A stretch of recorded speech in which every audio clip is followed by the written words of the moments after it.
Minoxidil is one of those basic medications that you can use to treat hair loss or battle hair loss.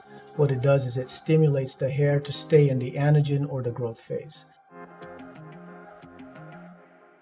There's a male formulation and a female formulation. They're the same thing except they're different colored box. The male box is blue, the female box is pink. If you have sensitive skin or you have low blood pressure, it might not be the best choice for you because it could cause some irritation of the skin.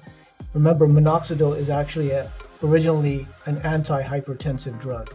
So as a side effect of using it and treating high blood pressure, people were growing hair. So you just have to be careful with using it because you don't want a fainting spell. The other thing to consider with minoxidil is once you start using it, you basically have to use it forever.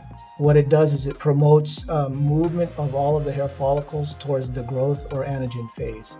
And that's a temporary or artificial way of keeping the hair in that cycle. When you stop using the minoxidil, the hair growth cycles of the follicles will start evening out. And so it will cause some of the hairs that were originally supposed to fall out before to finally fall out when the minoxidil is gone. So you can have hair shedding if you stop it abruptly. So the important thing to know with minoxidil is if you can tolerate it, it's a procedure or medication that you're going to use for the course of your hair restoration journey.